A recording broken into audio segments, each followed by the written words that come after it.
Like everyone here today, it's my turn to present the findings of my research. My focus was on judicial cooperation in criminal matters between European Union member states. In this way, preparing for today's presentation, I recalled two books that left a profound impact on me during my studies. And I'm sure that these books very fit to our present time. Commonly say that the books are silent teachers, and that is why it's worth listening to them. So, this first book is Animal Farm by George Orwell, and the second is Leviathan by Thomas Hobbes. In this way, allow me not to begin with the foundations of law, its sources or its interpretation, but rather with well-established standards of the literatures, philosophy, which have shaped our perspective on the subject for decades. On the one hand, we have Orwell with his famous quote on equality that turns into a farce. All animals are equal, but some animals are more equal than others. On the other hand, we have Hobbes with his Leviathan, a mythological beast composed of the bodies of citizens growing ever stronger when there are no boundaries. Ladies and gentlemen, and this is exactly how, in my point of view, between Orwell's Animal Farm and Hobbes' Leviathan, the reality of the European Union integration process, member-state relations appears today. So, in the shadow of this remark, my preliminary thesis in this research was: contemporary European integration is increasingly transforming values into their opposites. It is by any chance equality becomes an anti-value when it leads to domination, and cooperation, when it becomes coercion, loses its moral legitimacy. This is particularly evident in the field of criminal law and administration of justice. If you remember, in my last lecture in the framework on our project on autonomy in Budapest, I presented one of the final remarks. In many aspects of the European Union functioning, we see that sometimes instead of partnership of equals, we have a creeping expansion of competencies, growing institution of independent prosecutorial powers, and a language of equality that increasingly masks real inequalities. Let me be clear, of course, I am a strong advocate of European integration. My conclusions are not directed against the beautiful, really beautiful idea of integration itself. My point of view is rather a call, less call maybe, for honesty in integration. A return to the original meaning of cooperation and recognition of the boundaries of the European Union authority, especially in the highly sensitive area of criminal law and justice cooperation. Because if we fail to resolve this issue, if we do not establish a clear, precise and logical boundary of integration, especially in criminal law, of course, then this unequal Orwell's world and dangerous monster of Leviathan will be live in this vast construct of supranational power, and I'm sure will not stop on its own. And at the beginning of the European integration, criminal law was entirely outside of the scope of the European Union competences. It was considered too sensitive and closely tied to the national identity of each state. However, over time, we saw a gradual transfer of competences. The Maastricht Treaty introduced intergovernmental cooperation in criminal matters based on voluntary participation and anonymity. The Amsterdam Treaty institutionalized judicial cooperation, introducing mutual recognition and court rulings. The Lisbon Treaty was a turning point, abolishing the pillar system of incorporating criminal justice cooperation into European Union primary law. This granted the European Union the first real competencies in criminal law, including the power to harmonize regulations, set legal standards, and create institutions. As a result of this gradual process, we have seen the establishment of the following cooperations, very beneficial tool in the field of criminal law: Eurojust, supporting the coordination of investigation; the European Arrest Warrant, based on mutual trust; the European Investigation Order, facilitating the collection of the cross-border evidence. But one notice: these instruments were originally intended to function within national legal systems while respecting the autonomy European Union member states. Today, However, we are witnessing, unfortunately, a radical shift of the area of the criminal law cooperation. I mean about, and let me use this example, the creation of the European Public Prosecutor's Office. It is no doubt that this public body is a crucial element of cooperation in criminal matters. This institution will likely have the authority to conduct investigation and file indictment in the courts of member states, bypassing national prosecutors. This marks a fundamental change in the logic of European integration from the voluntary and subsidiary model to an institutional and interventionist approach, affecting the constitutional and legal system of individual states. But, ladies and gentlemen, it is really surprising. If we examine the evolution of European Union integration, we can see a clear pattern of expanding competencies beyond the original framework. In theory, the European Union operates within the limits of the competencies granted by the member state in accordance with the principle of conferral as stated in Article 5 of the Treaty of European Union. In practice, however, we have been observing a phenomenon. I mentioned in detail about it on the former conference in Project Hour in Budapest, known as competence creep, a gradual extra-treaty expansion of European Union powers into areas traditionally reserved for member states. At this point, we must ask, is the establishment of EPPO not only a step towards federalization, but even a symbolic deprivation of the right of national states to decide who and what can be accused? And yet, behind this theoretical doubt, there is an even deeper problem: the practical effects of the creation of supranational prosecutorial body detached from the constitutional traditions and guarantees of individual states. Perhaps we are already observing the fragmentation of law, procedural chaos, and in future conflict of competences. Criminal law, ladies and gentlemen, criminal law is not just a technical tool. It is the language of value. It is the norms. It is a responsibility. Criminal law is primarily a drama of individuals, both the accused and the victims. Putting it in the hands of the supranational actor that is not accountable to the citizens of any particular country create a gap between power and accountability. In our former conference in the Atom in Budapest, I tried to explain this very dangerous phenomenon that is, I mentioned, competence creep phenomenon. It is phenomenon really slowly take over by European Union competences from member state, totally avoid competencies to state from treaty. And now, ladies and gentlemen, I observe a next serious risk.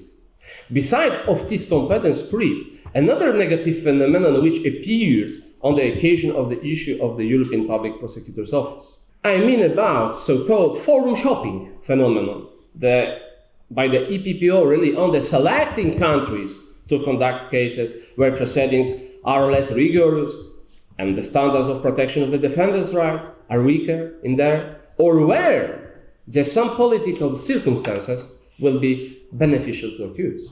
This undermines the principle of equality before the law, creating a two-speed justice system in the European Union. Out of the EPPO mandate today is not only protecting the European Union financial interest. There are already proposals to extend its competencies to terrorism, corruption, organized crime, areas that are extremely politically and constitutionally sensitive. If this happens, we will create a de facto European Union criminal justice system devoid of cooperation, democratic control, constitutional acquiring, and respect for national diversity.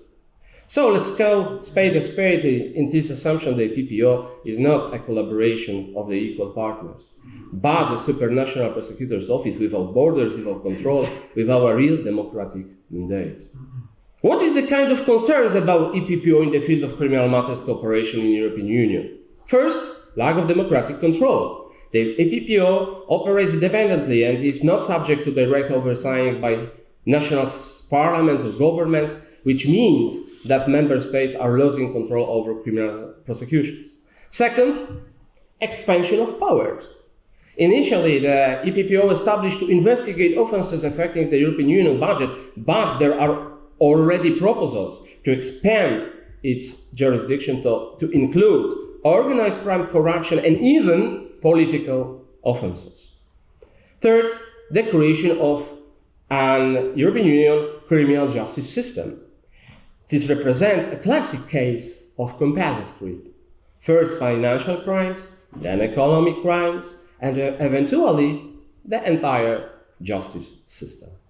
In light of this, a fundamental doubt arises because if today the EPPO can prosecute in matters of funds, tomorrow in political cases with the use a perhaps forum shopping phenomenon, and who will decide which crime is European?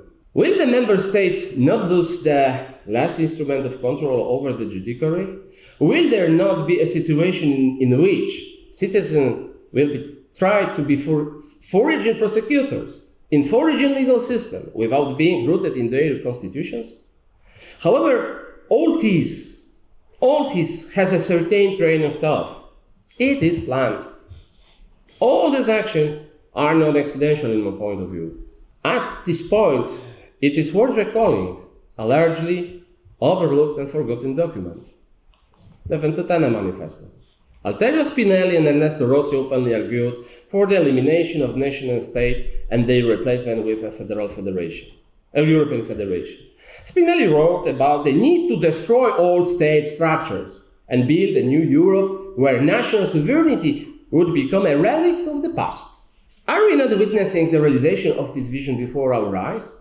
First, a common currency, then European Union-wide taxation, now European Public Prosecutor's Office that strips nation-states of control over criminal law.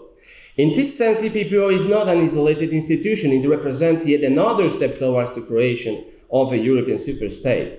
We are no longer witnessing integration. We are witnessing legal colonization carried out not by, for example, tanks, but by criminal law. If the European Union takes control over criminal justice, what comes next? The European Union was meant to be a community of free and equal nations based on cooperation, solidarity, and mutual respect. That was the vision of its founding fathers. Jean Monnet did not want to unite states. He wanted to unite people. Robert Schuman spoke of the de facto solidarity built through concrete achievements, not through centralization. However, today's reality, especially in the field of criminal law and justice, diverges more and more from this original vision of cooperation. Because, ladies and gentlemen, instead of real equality, we systemic asymmetry of influence, a creeping expansion of competencies beyond treaty provisions, institutional pressure on states that want to protect their sovereignty. Instead of cooperation, we see gradual subjugation, interference in constitutional foundations, and the creation of structures that escape democratic control. Instead of real value, we see false value, elegant slogans masking political interest, pseudo-values proclaimed in treaties and speeches but absent in practice, anti-values, where principles meant to protect states are used to limitation their sovereignty.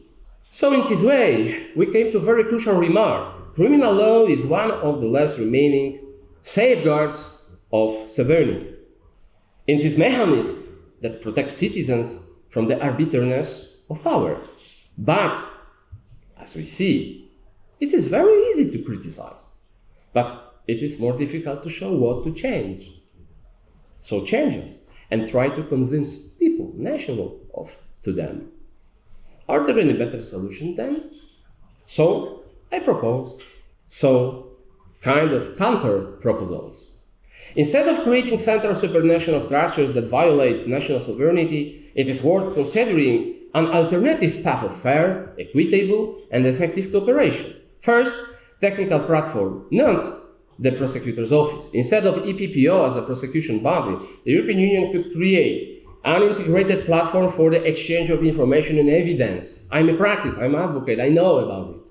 Jointly managed by member states. The platform could include standards for the digital exchange of evidence, a database of judgment and proceedings, alarm system for detecting cross-border crimes.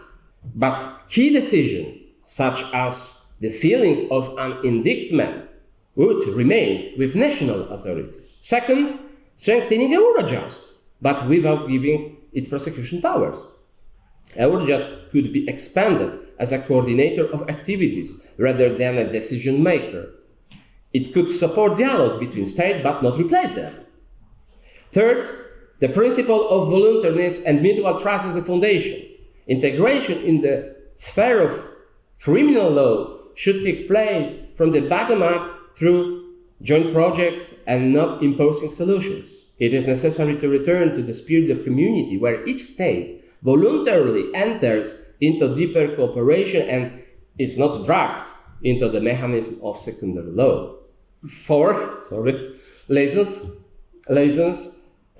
prosecutor network. It may appoint a network of licensed prosecutors. Strengthening the licensed prosecutors model is a secondment of national prosecutor of the member state. Such license could speed up responses in cross-border cases without creating a new legal entity.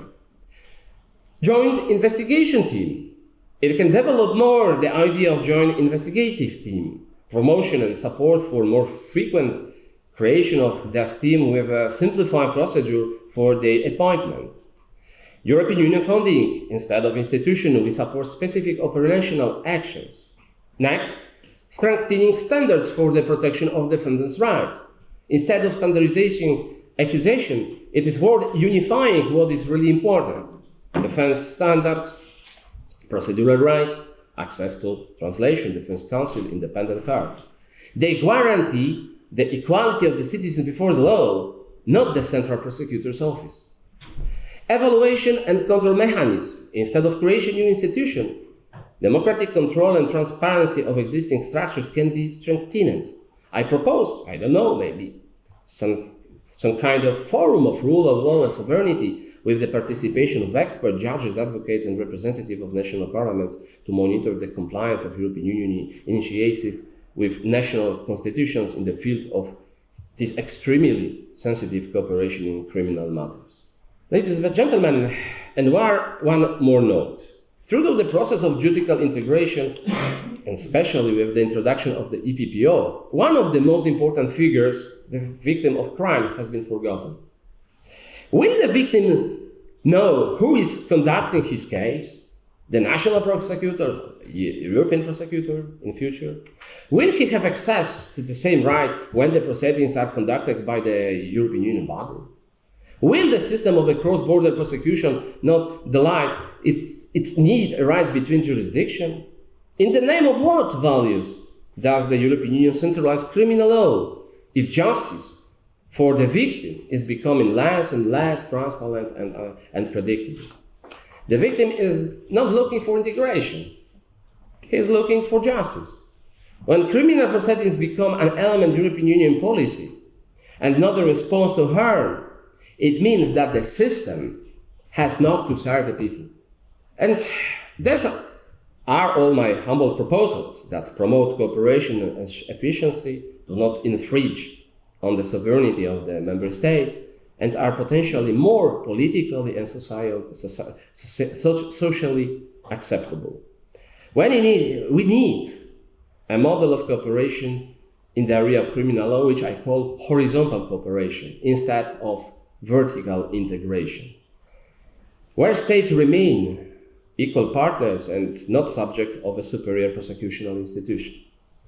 If European integration is to survive as a project of free, equal and sovereign nation, European Union must stop acting like a mythical leviathan dressed in rhetoric of equality. This is fundamental worrying. Yes, if we do not set a clear boundary, the leviathan will not stop, and we in our beloved Europe, especially beloved Central Europe, we will in Orwell's world. And in this Orwell's world, we have Instead of community of people, we are seeing a system of subordination. Instead of de facto solidarity, we have legislation coercion. Instead of equality, we have hierarchy masked in noble word. Thank you very much.